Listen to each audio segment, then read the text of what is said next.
Hey guys, welcome back. Tisha here, back for another Big Love Season 4 review. This is episode 5, Sins of the Father. This episode drove me nuts. I am so over these people. Everyone that is, probably with the exception of maybe Tommy. I like him. And that was even before I heard his story. But the Henriksen crew is on my nerves. So Bill's Senate bid is majority of this episode. We begin with Barb and Bill going from house to house, trying to get votes so that he can get this nomination. It's a week since this whole situation went down last episode with Margene and Bill, and Margene isn't getting any loving from Bill. She and Nikki talk as Nikki rubs it in her face that for once, unlike Margene, she's actually in good standing with Bill. She says that she might as well go ahead and get some of Margene's nights because they are trying to have a baby and she is actually an active participant. Whatever that means, it's obviously a dig. She's obviously trying to get at Margene, but why? Especially considering she doesn't know what she's done wrong. Nikki isn't privy to this whole situation with Ben and Margene. I want to know how we got here.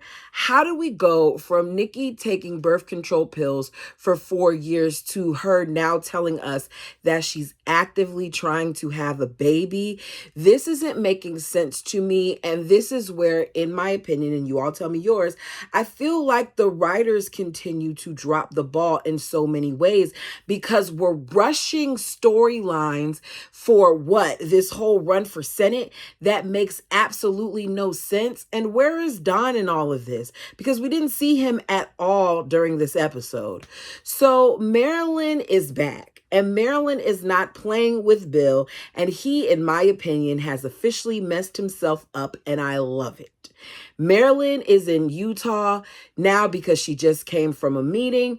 She calls Bill because she's ready to call in her favor. She can tell the moment that he answers the phone that he isn't happy to hear from her. And even though Bill has a lot going on with Teeny sitting there asking him what type of crust he wants and all those other things, it's clear that Bill really doesn't want to deal with this lady, but this lady wants to deal with him because of what Nikki informed him while they were in the bathroom.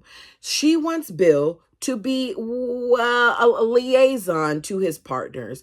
She wants to be able to represent his casino, and he's making all the excuses in the world because he doesn't want to deal with her. And rather than saying that, he's trying to blame it on the partners. So as usual, he treats her like she's beneath him, like she didn't just help him, like he doesn't mind stepping on people to get to certain places. And once he gets what he needs from them, then he doesn't need them anymore. So he tells her, even though she says she wants to meet with him, like in-person meet, and that she's in the area, that he'll call her back in a week. Blows her off, hangs up the phone on her. It's rude. Understand, this is how he acts in a lot of situations, that the very person that helped you get Paley's attention in the first place is now the person that you're stepping on. She has his ear. So once again, Bill is showing us that he's not that bright, that his light bulb is a little dim, If it's a touch lamp and there's 3 settings, he's at number 1. He's not at number 2 or 3. He's at the first level of brightness, meaning he's not that bright. Right? Because this is the lady that has his ear. This is the lady that got him to even consider to talk to you, who said that you're a big deal. So once again, you're being dumb because this woman obviously can hinder what it is that you're trying to get politically. Duh. He just can't handle a woman that's a go-getter. So we see Margene and she confronts Bill because, like Mary Brown, she has done the things, the list that Bill has given her. in order to get his forgiveness has been completed. She says, I need you to stop ignoring me because I did what you asked me to do. I read my scripture and I reflected on my behavior. And now, Bill, you need to forgive me because you haven't had sex with me in a week and I don't know if I could take it anymore. And you're just sitting here ignoring me. I said, oh, poor Margene, a whole week? How long have some of the other women not had relations? Okay, Margene, you're giving off that Robin-ness here, even though a lot of you isn't like Robin. I'm just noticing here a little bit of those ways in that statement, because we know that Nikki went much longer without doing things with her husband, even when she was on BC. And here she is now, and Margene is struggling after just a week. So she's like, you're ignoring me. He claims he isn't, but he is. She can't take that this is how she's being treated. And this is just another way of Bill punishing her. It's a constant reminder that this is what these men do. We've seen it on the Browns. We've seen it with this show, and we've read it in the books. Like, men will not go to their wives on certain nights. They'll withhold intimacy from them. They'll do these things because this is their way of punishing these women for not falling in line, right? So Barb comes in, and at this point, she's supportive of Margene, and she lets her know, I'll talk to him, girl. I'll talk to him. I was surprised to hear that Barb, of all people, was saying that, considering that Margene put the moves on her son and that Bill kicked them out. But we find out during the counseling session that Barb didn't know this aspect of it. Before I forget, because I forgot to say it earlier, was Ben kicked out? Yes or no? Because I think he was, and it's okay if you don't agree with me. As far as I'm concerned on this channel, one of the things that I love is that we have varying opinions and we respect each other. So I want to know if you feel like Ben got kicked out. Put it down below, because I do.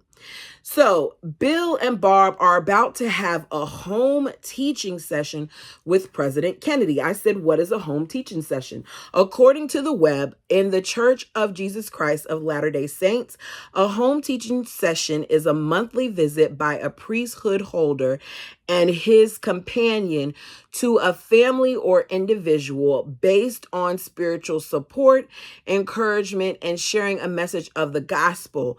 There wasn't a companion with this priesthood holder. It was just, I guess, the priesthood holder. So I'm not sure how that works.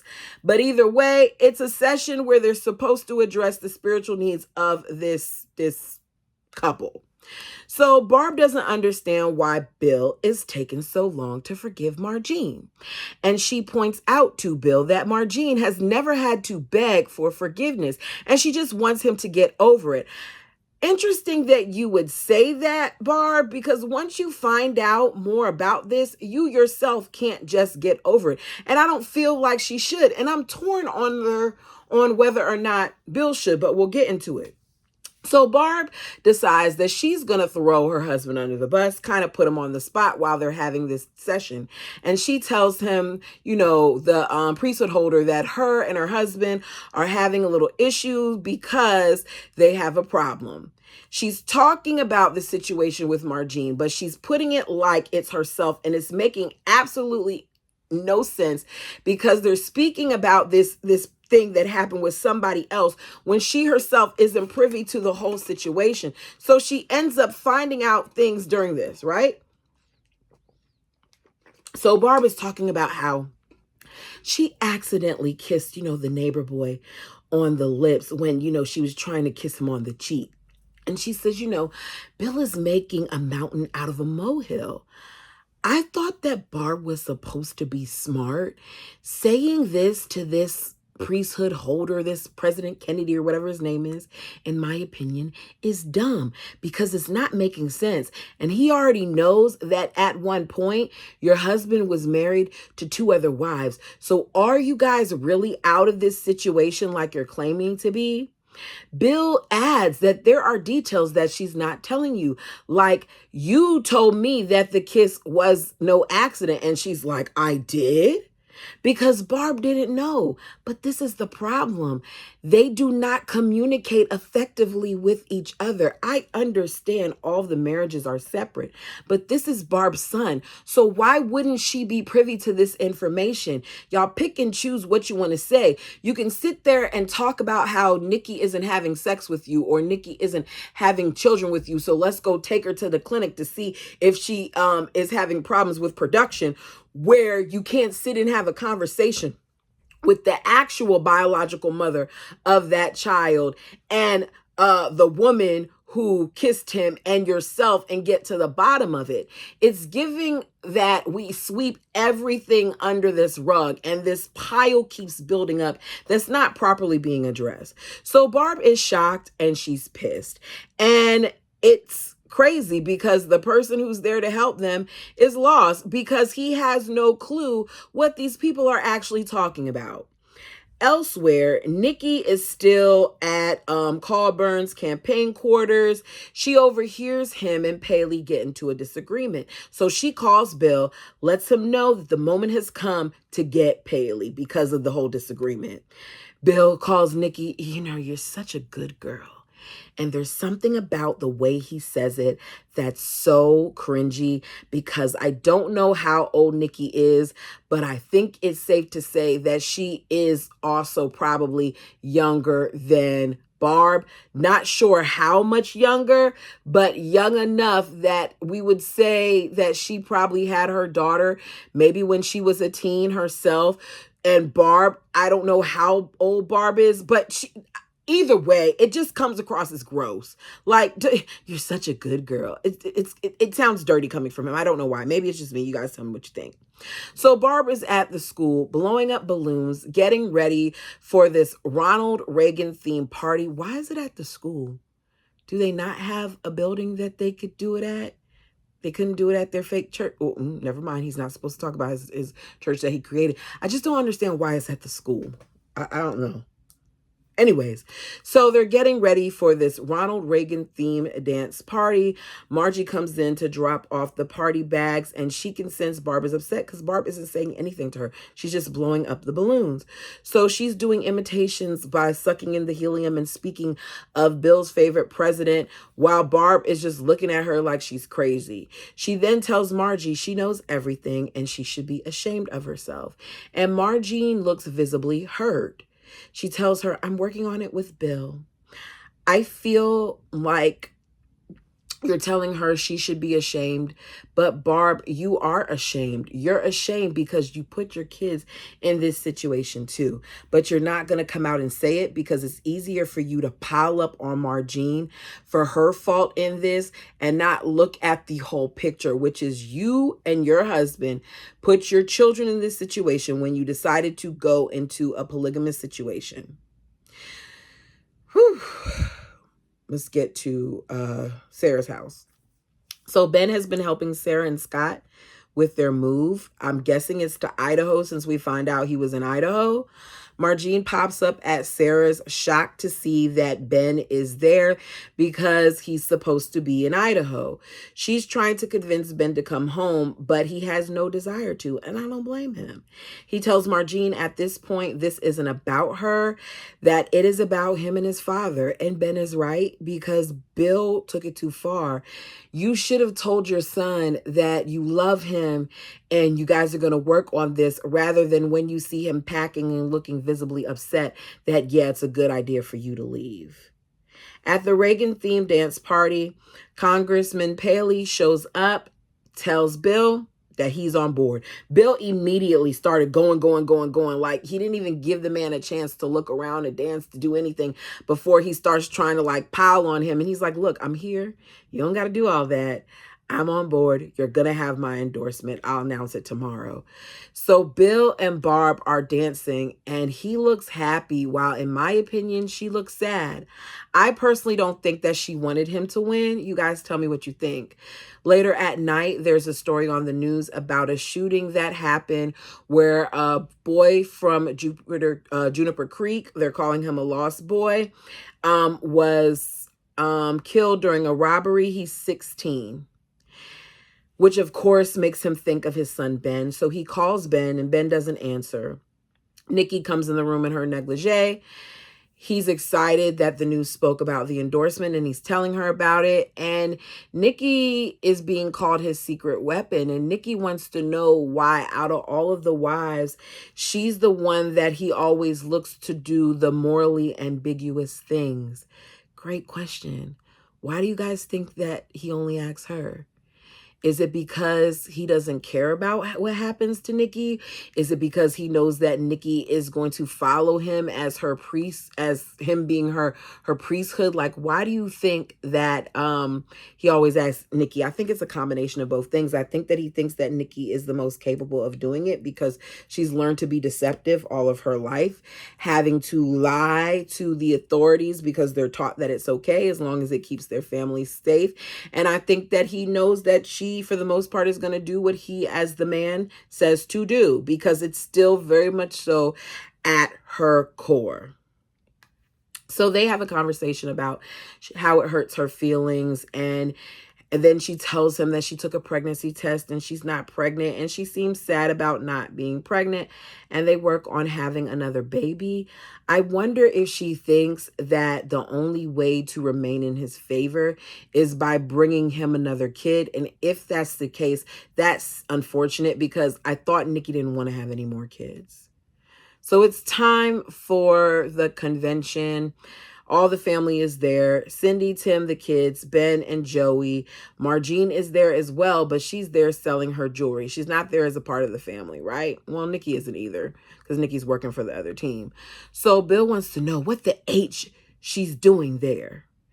And he wants her to go home. She tells him that she's not going to let them ignore her. She's not going to allow them to treat her unfairly, that she will be there for the sake of their marriage and for the sake of his son. And she's not leaving until she's forgiven. Bill needs to get over it. Full transparency. This scene annoyed me. I, too, am all for pissing Bill off, which is one of the reasons why I love Marlene's character, right? She is my new favorite. I don't think she means well, but it is what it is at this point. She's pissing off Bill and I'm enjoying it. It makes me happy to see Bill upset and mad and frustrated and getting a little taste of what he often does to others, which is play them to get what he wants, right? But if this weren't Bill and if this were some other situation with a stepmother and a child kissing, I would have a problem with it. I would feel like it was inappropriate and it was wrong. It's being a moral issue. Bill, however, isn't innocent, and he seems to have this revisionist history. So it makes me struggle with who I'm siding with in this situation, because I feel like they're both wrong, and I don't feel like a week is enough time to deal with it. I feel like Margene is asking a lot of Bill, and Bill needs to step up to the plate and do his own introspection and realize that he has some things he has to work on as well. So as this all is going on, Joey alerts Bill that there's a problem. They got a developing situation outside. This is because Colburn has shown up with the media and the people who are siding with him. And it's a surprise attack because he's using this situation with the young man who was unalived, the lost boy, as a means to talk about stricter sentencing and trying these men as adults. These young men, let me add this part of their young men because they're teenagers that are kicked out, young boys. I don't know what their ages are, but this particular one is 16.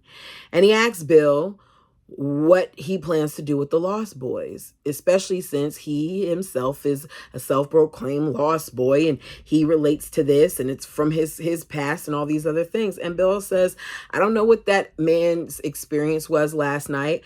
At this point, I'm just trying to run a positive campaign. That's not a good enough answer for him.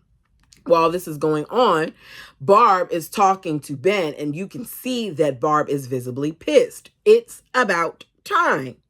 She asks Bill if he exiled their son, and he says no, and he wants her to calm down.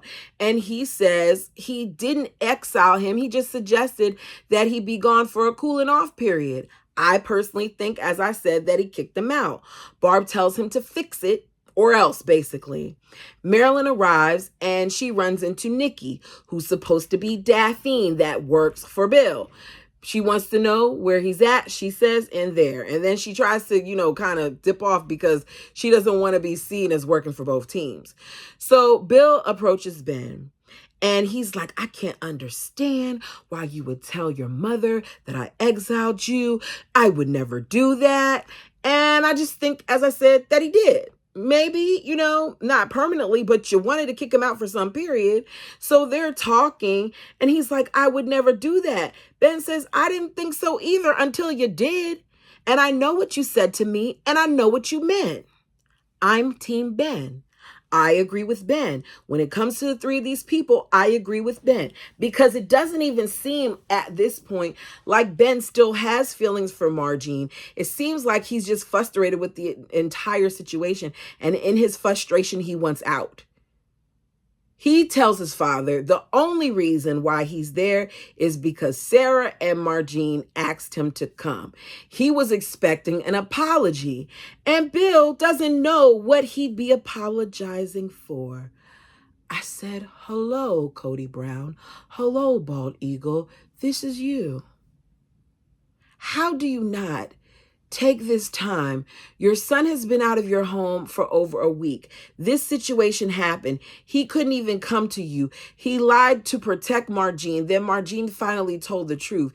And you don't think that you should do some reflection here? You don't think you should apologize for speaking the way that you did to your son and suggesting that he leave when he, out of all people, to me, it made the most sense for him to have feelings for Margene, especially because they're only a couple of years apart.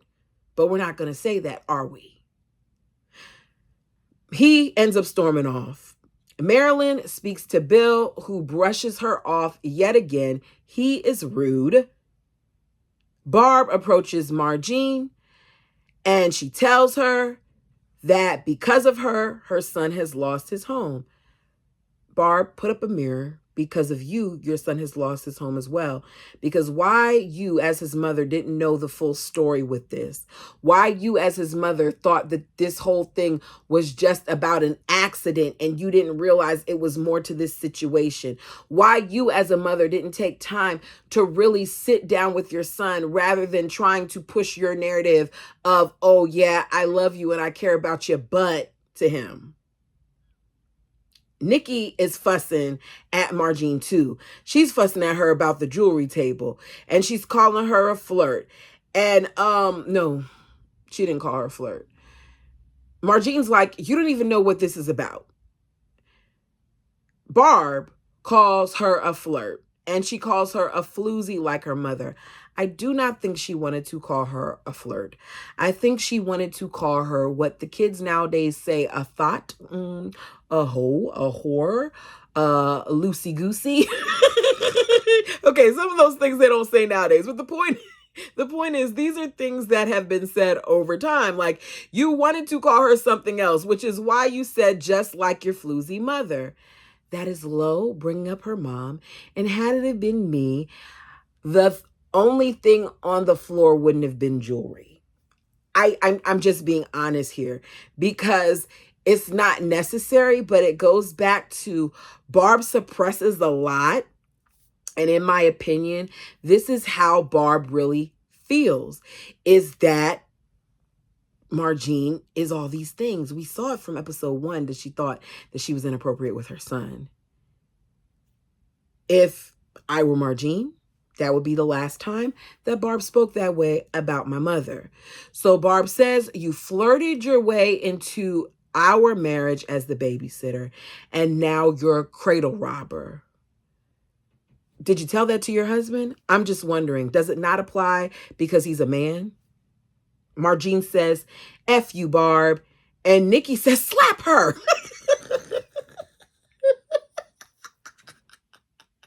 The look on Barb's face and Nikki's face had me laughing because they were in utter shock. And she literally said the letter F you because they try not to curse. And when I say it tickled me, it tickled me. Barb is mad. So Barb kicks one of the legs from out of her card table, which causes all of the jewelry from Margine to fall as Barb storms off and Nikki follows behind. So Congressman Paley, I don't know if he saw the kick of the table, but he saw the fall of her things. He helps her pick them up. Barb storms off and she goes in the room when they're about to start this thing, and she still wants to fuss and fuss and fuss. And Bill tells her, you need to get a hold of your emotions. I personally don't like that he told her that, especially given the situation. He is full of crap, but I will say this much. I don't like arguing in public. If we're going to have a disagreement, we can disagree, but let's do so in a manner that doesn't cause for everybody to be staring at us. So I don't like Bill. Excuse me. I don't agree with Bill, but I also feel like y'all do this later on. So as they're about to start, Barb storms off. She said, he's like, the vote is in 2 hours. And she's like, I don't care. Good luck. I'm going to be at the casino. So later that day, Ben tries to get some money, so he calls his grandmother looking for work, saying that he needs money so he can pay for rent because his dad threw him out. Lois is upset because she says he knows better than that. She has tears in her eyes as she says that he is defenseless and too young for this. And you can tell it bothers her because Lois herself allowed this to happen to her son. Carolyn comes over to drop off some outfits for Ben. She's wearing pants. She speaks and tells him that she's going to miss seeing him at school. He tells her she looks nice. We don't need that, because she gets a little smirk on her face like she's, blushing a little bit. Ben, please don't go there. Bill thinks that he's lost, but the vote isn't over. He's sitting in the car when he's told by Ted that there's going to be a debate tomorrow. Not Ted, Tim. Tim lets him know that, he's being seen as soft on crime, and that, Ted and Cindy, in my opinion, have really seemed to now align with Barb and Bill, which is odd, but I feel like they want to be connected counsel, because after the way, is his name Ted or Tim? I keep writing Ted and Tim. I got Ted, Tim on my screen. We'll say Tim, because I think that's what his name is. Considering that he lost his job because of how Bill suckered, punched him and went around him and went directly to the church to get him kicked out of his position, which is why I find it ironic that something similar happens to him when it comes to Marilyn. So Tim tells him that Paley has basically okayed people to switch to the other side if they want to. Marilyn approaches and she overhears this conversation because Marilyn basically has caused this switch up. And she lets Bill know that she's the reason why Paley flipped. She told Paley that, I have doubts about if he can really close the deal. She claims that she can turn it around for him, though, if he gets a meeting for her with the tribal council today. He tries to backpedal and pop his way out of it. We see Marilyn, Paley, Margine, Nikki, Joey, and Bill all in the same vehicle to go to the casino. They aren't alone, though, because Frank shows up too.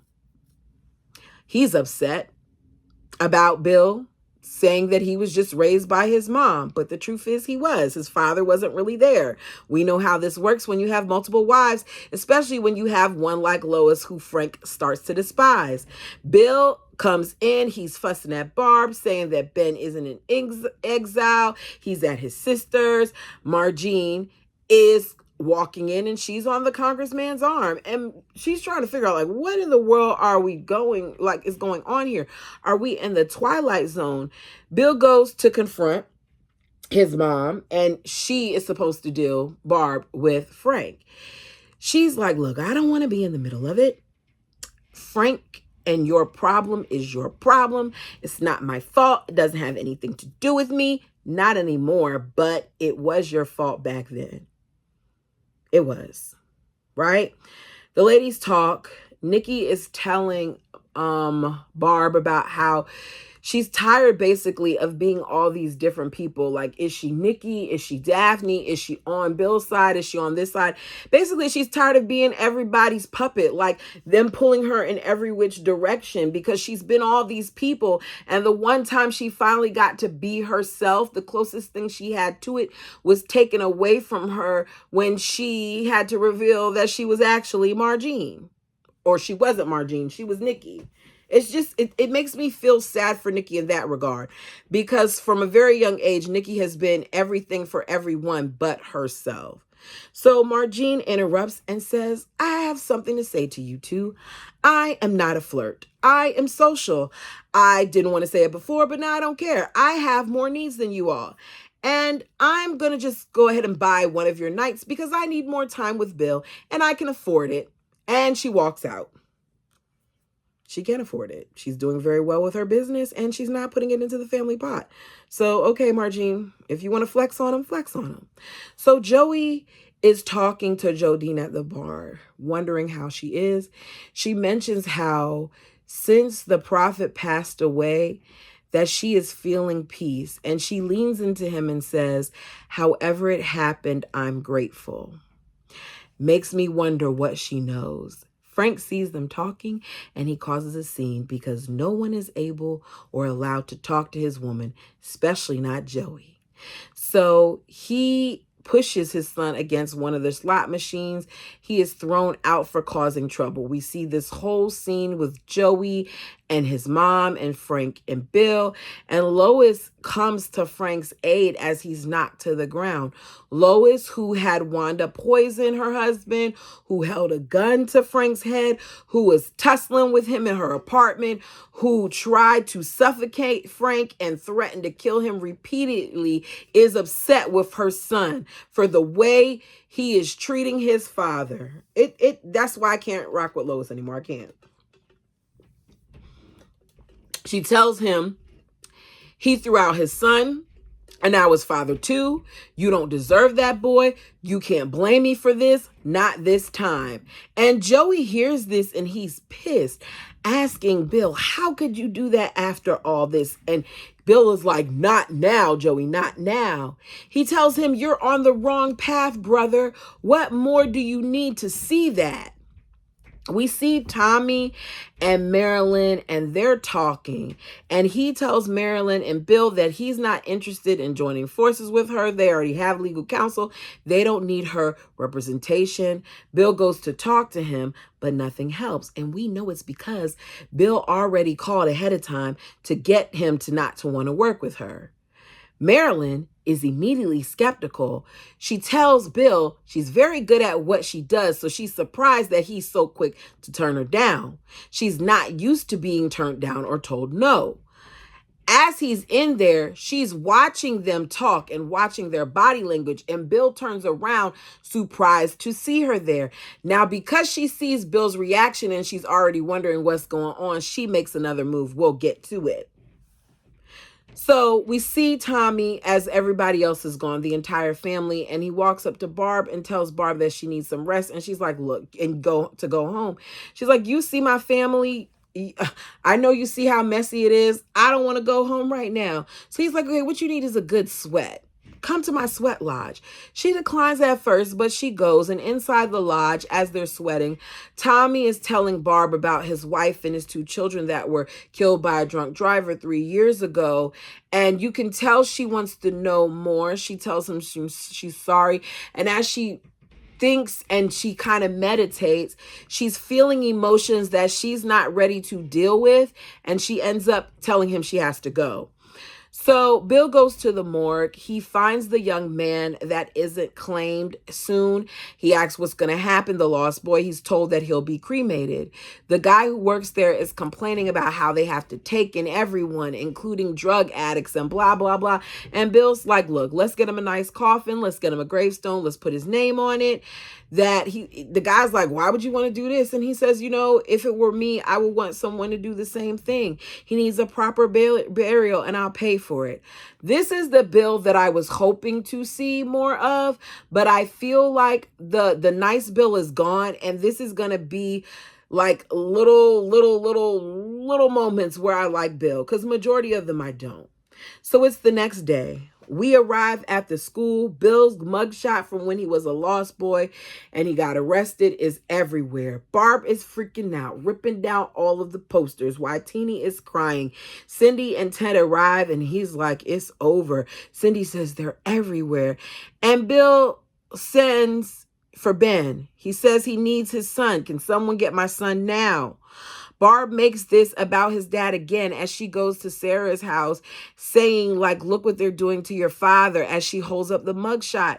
Ben doesn't understand why he never even told them about it. Barb starts telling the story about him being kicked out and saying Bill made a mistake and that they need to rally around him and he's worthy of Ben's forgiveness. But I wonder if he is, because he still hasn't admitted to making a mistake. Bill finds Margie, apologizes to her, telling her that he needs to hold himself to the same standards that he holds his family to. Well, it's about time that you get that. Saying that he does ask his wives to overcome a lot, especially with the jealousy and sharing him and things of that nature. He says that, he's not over it, but they'll get there. She tells him good luck. So it's debate time, right? Colburn is calling for extreme prosecution of the Lost Boys, obviously because he wants to bring up Bill's past. Bill takes the time to win over the crowd. I wrote down his message. I hope I got it right. This is what he said. I made no secret, or I'm messing up already. I made no secret of my past, but I admit, neglected to take responsibility for how troubled that past was. I am a so-called lost boy. I was thrown out of a truck at Liberty Park. I slept in a ditch that night. I used baseball bats to break into stores for Fritos and donuts just to stave off my hunger. I did things for cash that haunt me to this day. I was arrested for assaulting a clerk and stealing 8 Walkmans to cover my share of rent for the bedroom that I shared with 4 others. It shamed me to say that in front of my children, that I was a common criminal, much like that boy that some say got what he deserved the other night. But I found love and support of others to help me reclaim the dignity that I had bartered away for my survival. My opponent is right. These boys aren't lost. They're thrown away like trash. They are criminals. They're crimes associated with them, committed by fathers who throw their sons out of their homes and by mothers who stand by silently, unable to speak out of fear. But the greatest crime is committed by a society that says they're not us, we're not responsible till we embrace them. Our shadow, our staying. We will never be free of our history. And he walks off. And I said he got it. Because you see the reaction of the crowd and you see that they're touched by what he's saying. So the family is waiting for results. Bill gets the call. He won the nomination. Cindy is the only one who seems to look happy. Tim looks surprised. They walk out. Marilyn approaches Bill, congratulates him. She lets him know that she had her own meeting with Jerry. And in that meeting, he told her what happened. And she is now aware of that little thing with Thomas. That was a setup. She knows that Bill told him that she was a liar and a thief. And she says, I can, what did she say? I can't remember how she said it, but basically like she could have him prosecuted for that. But it looks like she's going to get her pound of flesh after all. And I wrote dumb. He's dumb. Bill goes to Barb, tells her that she needs to forgive Margene. Sarah tells her father that Ben's not coming, and he looks sad as she embraces him. And we find out that he went with Lois, which isn't good because Lois isn't that great herself. We later see Barb in what looks like her at home in her version of a sweat lodge as she sits on the floor with steam surrounding her and she's crying. If there's something that I left out that you want to talk about, feel free to put it down below. Thank you guys so much. Like the video as it helps the channel. Until next time.